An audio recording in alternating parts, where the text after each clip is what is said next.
আসসালামু আলাইকুম।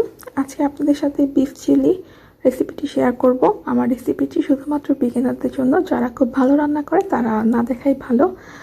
যারা স্কুল কলেজে পড়ে বা নতুন বিয়ে হয়েছে, আগে কখনো রান্না করেনি, তাদের জন্য আশা করি রেসিপিটি হেল্পফুল হবে। প্রথমে কড়াইতে তেল দিয়ে দিয়েছি। তেলটা গরম হলে দুটো তেজপাতা দিয়ে দিচ্ছি। এটা রান্না করতে বেশিক্ষণ সময় লাগবে না। কেন লাগবে না সেটা বলছি। গরুর মাংসটা আমি আগে লবণ দিয়ে সিদ্ধ করে রেখেছিলাম। গরুর মাংস রান্না করতে অনেকক্ষণ সময় লাগে নরম হওয়ার জন্য, এই জন্য আমি আগে গরুর মাংসটা সিদ্ধ করে ডিপ ফ্রিজে রেখে দিই। যখন দরকার হয় আমি প্রয়োজন মতো নামিয়ে নিই। রান্না করতে বেশিক্ষণ সময় লাগে না, খুব তাড়াতাড়ি রান্না করা যায়। গরুর মাংসটা এখন তেলে ভেজে নিচ্ছি।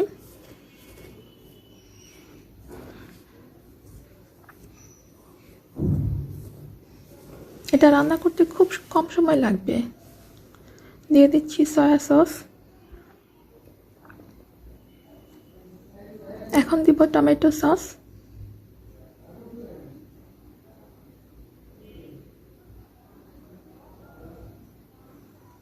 এখন মাংসটা ভালো মতো নাড়াচাড়া করব। সসটা মিশিয়ে নিব। সামান্য পানি দিয়েছি। দিচ্ছি আদা রসুন বাটা।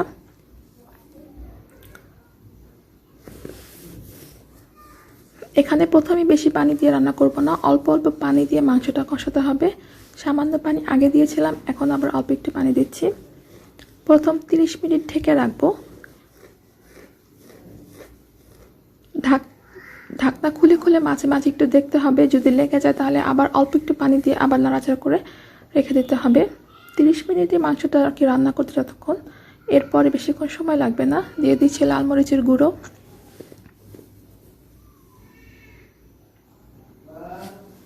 যদি আরও তাড়াতাড়ি রান্না করতে চান তাহলে সাদা সিরকা দিয়ে দিবেন। সাদা সিরকা দেওয়াটা কম্পালসারি না।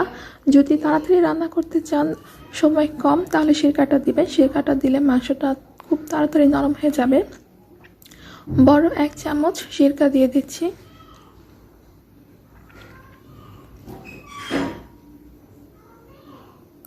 আমি আগে যখন কখনো রেসিপি দেখতাম তখন আর কি দেখা যেত এরকম একটা ইনগ্রেডিয়েন্টস দিয়ে দিল যেটা আমার ঘরে অ্যাভেলেবেল ছিল না। তাই আপনাদের বলছি, যদি সিরকাটা আপনাদের ঘরে অ্যাভেলেবেল না থাকে তাহলে দেওয়াটা জরুরি না। সিরকাটা দিলে লবণ দেওয়ার প্রয়োজন হয় না। আমি যেহেতু মাংসটা আগেই লবণ দিয়ে সিদ্ধ করে রেখেছিলাম, এখানে কোনো লবণ ইউজ করব না। সিরকা দিলে লবণ দেওয়ার দরকার নেই। ঢেকে দিচ্ছি 30 মিনিটের জন্য। মাঝে মাঝে উঠিয়ে দেখতে হবে মাংস লেগে যাচ্ছে কিনা। একটা পেঁয়াজ 4 টুকরা করে খুলে নিয়েছি কোয়াগুলো, এগুলো এখন দিয়ে দিব। পেঁয়াজটা বেশি রান্না হবে না, কাঁচা কাঁচা থাকবে, খেতে ভালো লাগবে। 30 মিনিটের পরে বাকি যে ইনগ্রিডিয়েন্টসগুলো বাকি আছে আমি একের পর এক দিয়ে যাব। এখন রান্নাটা কমপ্লিট হতে বেশিক্ষণ সময় লাগবে না।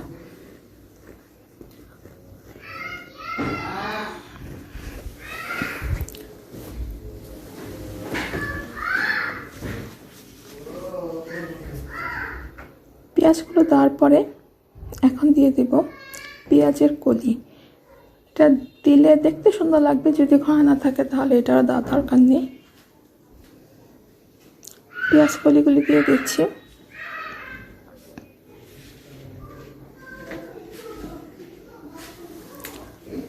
পেঁয়াজ কলিগুলো দেওয়ার পরে দিয়ে দেব টমেটো। যদি আপনাদের কাছে ক্যাপসিকাম থাকে তাহলে সেটাও দিতে পারেন।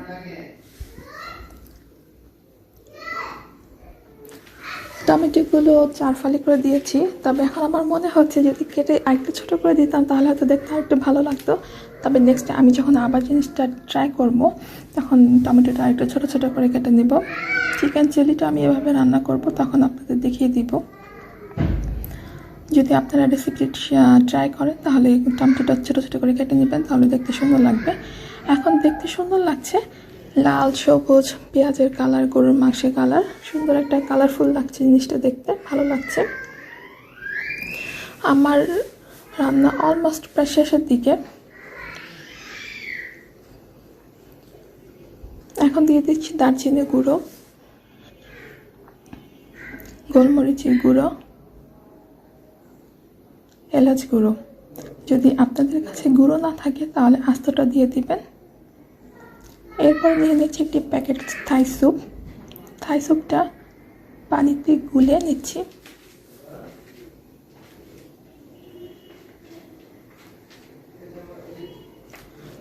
থাই স্যুপটা দেওয়াতে মাংসের ফ্লেভারটা একদম চেঞ্জ হয়ে যাবে, একটা চাইনিজ ফ্লেভার আসবে। দিয়ে দিচ্ছি সামান্য চিনি।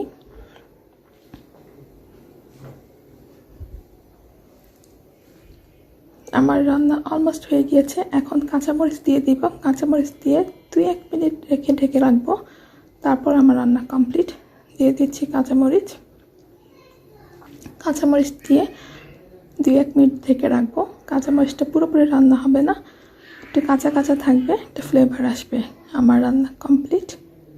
এটা পোলাও বা রুটি পরোটার সাথে খাওয়ার জন্য খুব ভালো একটা রেসিপি।